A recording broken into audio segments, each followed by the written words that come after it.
और अर्गला स्तोत्र में माता स्वयं ये घोषणा करती हैं कि विशेषतः जो माता को 2 दिन अति प्रिय हैं, जो भी साधक सच्चे मन से इन दोनों दिन मेरे को जो भी प्रसाद अर्पण करता है उसे मैं सहर्ष स्वीकार कर लेती हूँ। दूसरा, अगर कोई घर पे भी रहता है और यहाँ नहीं आ सकता है तो माता के चित्र के सामने जोत लगा के जय माता की। जय माता की। आप श्री केसरी मुख से माँ बेरी वाली की महिमा जानना चाहेंगे। जी, मान्यता अनुसार जो माता भीमेश्वरी देवी जी का स्वरूप है, ये हिंगलाज भवानी जो माता जी हैं उन्हीं का ही प्रतीक स्वरूप है।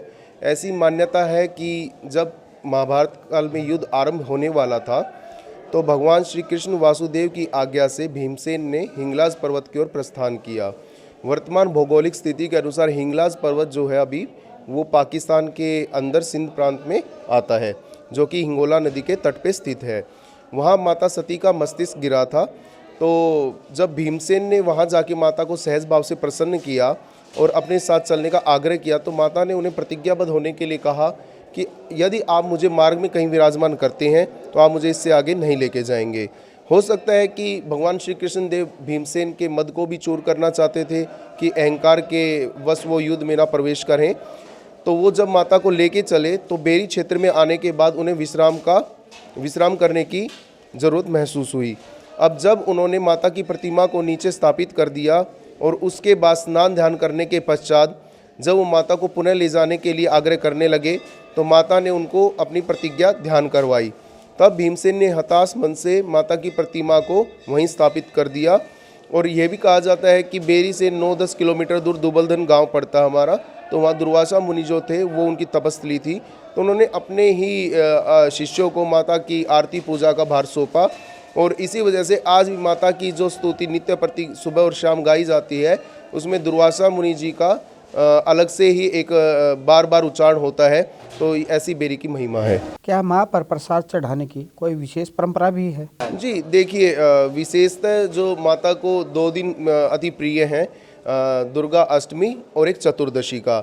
और अर्गला स्तोत्र में माता स्वयं ये घोषणा करती हैं कि जैसा मेरे को शुक्ल पक्ष की अष्टमी और चतुर्दशी प्रिय है, ऐसे ही मुझे कृष्ण पक्ष की प्रिय है। दोनों में कोई भेद नहीं है। जो भी साधक सच्चे मन से इन दोनों दिन मेरे को जो भी प्रसाद अर्पण करता है उसे मैं सहर्ष स्वीकार कर लेती हूँ। लेकिन जहाँ तक प्रसाद का विषय है वह अपनी कुल परंपरा और जो हमारा शुरू से जो रीति चली आ रही है उसी के हिसाब से चढ़ाना अच्छा होता है। माता को विशेषतः हलवा का और चने का प्रसाद अति प्रिय होता है। तो यही रहता है कि जो अगर भक्त मंदिर में आते हैं तो अपने घर से बना के लाएं। एक तो उसमें शुद्धता भी रहती है, सात्विकता बनी रहती है, बाज़ार का कोई उसमें मिलावट का वो नहीं होता।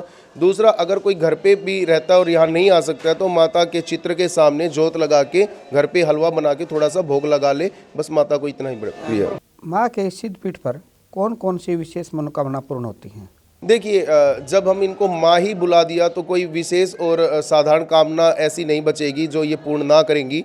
वो जो भी है वो निर्भर करता है कि हमारी खुद की कितनी इच्छा शक्ति और हमारा समर्पण भाव कैसा है। इस मंदिर में विशेष आयोजन कब कब होते हैं? जी, वैसे तो आमतौर पे पहले तो चैत्र और आश्विन नवरात्रों में ही भक्तजनों का समुदाय आता था, लेकिन अब क्योंकि लोगों के पास साधन हो गए हैं तो पूरे वर्ष भर ही लोग आते रहते हैं। और अब आप देख रहे हैं कि गुप्त नवरात्रे चल रहे हैं। कल भी रोहतक से यहाँ पे पैदल यात्री आए हैं, करीब 30 किलोमीटर वो लगातार चल के माता के दर पे शीश नवाने आए थे और करीब 2000 से ज़्यादा की उनकी तादाद थी। तो दिनों दिन माता की ख्याति बढ़ती जा रही है और भक्तों की मनोकामनाएं पूरी हो रही हैं। बेरी मंदिर की स्थापना और जीर्णोद्धार कब हुआ? देखिए, मंदिर तो ये बताया जाता भारत कालीन मंदिर है।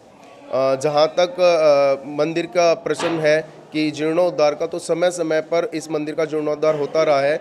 लेकिन अगर हम आधुनिक इस समय की बात करें तो महाराज सेवापुरी जी हुए हैं, ब्रह्मलीन महाराज सेवापुरी जी, उन्होंने अपने जीवन काल में दोनों ही मंदिरों का जीर्णोद्धार करवाया। और वर्तमान में जो आप जनहित की जो भी व्यवस्थाएं यहाँ देख पा रहे हैं, लंगर भवन है या पीने के पानी की व्यवस्था है, इसके अलावा जो ये विशाल प्रांगण बनाओ, ये सब व्यवस्था महाराज सेवापुरी जी के ही तपस्या की देन है। प्रभु श्री आपकी वाणी और माँ का आशीर्वाद हमेशा हम सब पर दर्शकों पर बना रहे। जी, मेरी भी यही प्रार्थना है। जी, जय माता की। आप हमारे संत वाणी चैनल को सब्सक्राइब करें, वीडियो को लाइक करें, शेयर करें और हाँ, बेल आइकन पर क्लिक करना बिल्कुल ना भूलें ताकि हमारी किसी भी वीडियो की सूचना सबसे पहले आपको मिले।